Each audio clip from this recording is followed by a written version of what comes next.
Welcome to destiny guys. My name is Dhaval Chathani અને આજે just એક બુક રીડ કરતો હતો, rich dad poor dad. Robert કિયોસાકીએ લખેલી છે. એની અંદર એક મસ્ત કન્સેપ્ટ જોવા મળ્યો જે હું તમારી સાથે શેર કરું છું. આની અંદર રિચ ડેડ પુઅર ડેડમાં એક ફાઇનાન્શિયલ સ્ટેટમેન્ટ જે આપણે અકાઉન્ટની અંદર સ્ટડી કરતા હોઈએ છીએ એનામાં એ લોકોએ એક પુઅર ડેડનો ફાઇનાન્શિયલ સ્ટેટમેન્ટ અને એક રિચ ડેડનો ફાઇનાન્શિયલ સ્ટેટમેન્ટ શો કરેલું છે. હવે જે પુઅર ડેડનો છે કે જેની મેન્ટાલિટી આ બુકની અંદર પુઅર ડેડ એટલે જે લોકો પુઅર છે ને એની મેન્ટાલિટી શું કામ પુઅર રહી જાય છે, તો અહીંયા તમે જોશો તો એક ઇન્કમ આપેલું છે, એક એક્સપેન્સ આપેલું છે, આવક અને જાવક. અને નીચે તમે જોશો તો બેલેન્સ શીટ, આપણી ભાષામાં પાકું સરવું અસેટ અને લાયબિલિટી.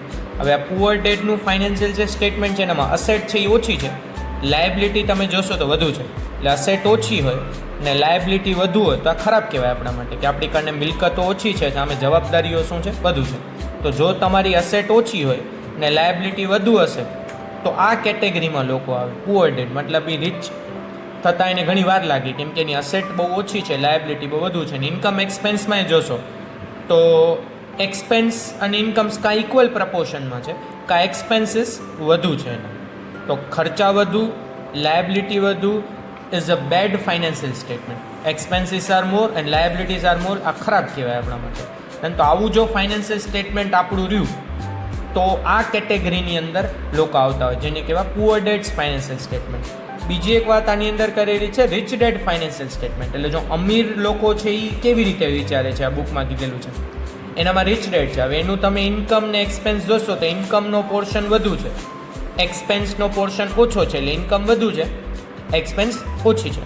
ને બેલેન્સ શીટ કે પાકો સર્વે જોશો તો અસેટ મિલકતો વધુ છે, લાયબિલિટી ઓછી છે. અસેટનો પ્રપોર્શન વધુ છે ને લાયબિલિટીનો પ્રપોર્શન ઓછો છે. એટલે અસેટ વધુ એન્ડ ઇન્કમ વધુ. એટલે asset is more and income is more. આ બે જો વધે તો આપણે આગળ જતાં રિચ કન્ડિશનની અંદર આપણે જનરેટ પોતાની ઇન્કમને કરી શકીએ. હજી એક વસ્તુ મસ્ત શો કરેલી છે આની અંદર, સેમ આ જ રીતે ઇન્કમ સ્ટેટમેન્ટ હમણાં આપણે લીધું કે ઇન્કમ વધુ હોવી જોઈએ અને અસેટ વધુ હોવી જોઈએ, એક્સપેન્સ ઓછા હોવા જોઈએ, લાયબિલિટી ઓછી હોવી જોઈએ.